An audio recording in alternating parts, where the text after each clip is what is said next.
Hello friends, வாங்க. இனிய காலை வணக்கம். ஒரு சின்ன விஷயம்.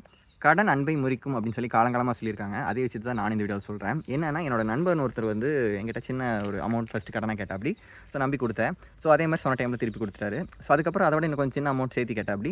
நானும் சரி ஓகேன்னு குடுத்தேன். அப்புறம் ஒரு பாயிண்ட்டுக்கு மேல என்னாச்சுன்னா, கொஞ்சம் பெரிய அமௌண்ட்டா எமர்ஜென்சின்னு சொல்லி கேட்டாப்படி. சரி நண்பன் தானே குடுத்துருவோம் அப்படிங்கிற ஒரு நம்பிக்கையில நானும் குடுத்துருந்தேன்.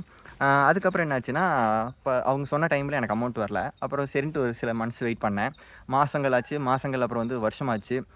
வருஷம் வந்து வருஷங்களாச்சு. ஸோ இப்போ என்னாச்சுன்னா, அந்த பையன் வந்து நான் மெசேஜ் பண்ணாலும் ரிப்ளை பண்றதில்ல. கால் பண்ணாலும் எடுக்கிறதில்ல. கம்ப்ளீட்டா கோஸ்டிங் பண்ணிட்டு ஓடி ஒளிஞ்ச மாரி வாழ்ந்துட்டு இருக்கிறாப்படி.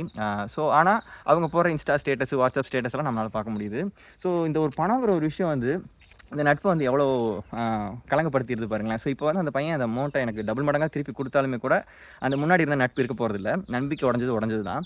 ஸோ எனக்கு வந்து அந்த பணம் கூட பிரச்சனை இல்ல. பட் ஆனா அந்த டைம்ல நம்மளுக்கு வந்து ஒரு ப்ராப்பரான ஒரு பதில் சொல்லாம கோஸ்டிங் பண்ணிட்டு போய், ஏன் இப்படி ஒரு பணங்கிற ஒரு விஷயத்தினால நட்ப அழிச்சுக்கிறாங்க அப்படிங்கிறது தான் கஷ்டமா இருந்தது.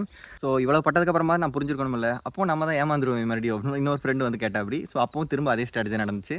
நான் குடுத்தேன். இப்ப திரும்ப அந்த பையனும் கோஸ்டிங் தான் பண்ணியிருக்காரு. ஸோ எனக்கு என்னன்னா, இந்த மாரி நெறைய பேர் பண்ணும்போது தான், சரி ஓகே இத பத்தி நம்ம அட்ரஸ் பண்ணி தான் ஆகணும் அப்படின்னு தோணுச்சு. இப்ப இவங்கனால என்ன ஆகுதுன்னா, அ இனி ஒரு உண்மையாலுமே எமர்ஜென்சின்னு ஒரு நண்பன் வந்து யாராவது கேட்கும்போது, அந்த நம்பிக்கைங்கிறது சுத்தமா உடைஞ்சிருது. ஸோ இதுக்கு மேல நம்ம உண்மையாலுமே அந்த உதவி தேவைப்படுறவங்களுக்கு கூட அந்த உதவி கிடைக்காம போறதுக்கு, இந்த மாதிரியான மனிதர்கள் காரணமா போயிடுறாங்க. ஸோ அதான் நான் சொல்ல நெனச்சேன்.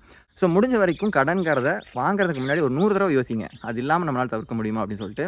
பட் அப்படி வாங்கிட்டோம் அப்படின்னா, சொன்ன டேட்டுக்கு முன்னாடியே குடுக்கணும் கண்டிப்பா. ஸோ கடைசி நேரம் வரைக்கும் வச்சிருக்கவே கூடாது ஃபர்ஸ்ட் ஆஃப் ஆல். அதுக்கும் தாண்டிருச்சுன்னா அட்லீஸ்ட் ப்ராப்பரான ஒரு ஆன்சர் சொன்னா புரிஞ்சுக்கிறவங்க கண்டிப்பா புரிஞ்சுக்குவாங்க. பட் இந்த மாரி கோஸ்டிங் பண்ணிட்டு போறதெல்லாம் ரொம்ப ஒரு தப்பான ஒரு விஷயம். ஸோ முடிஞ்ச வரைக்கும் உங்கள சுத்தி இருக்கிறவங்க கிட்ட பணம் பார்த்து ஹேண்டில் பண்ணுங்க. பணம்ங்கிற ஒரு விஷயம் ரிலேஷன்ஷிப்குள்ள வந்துருச்சுன்னா, அது எந்த ரிலேஷன்ஷிப்பா இருந்தாலும், அத வந்து கொஞ்சம் டேமேஜ் பண்ணிட்டு போயிரும். ஸோ கவனமா இருங்க.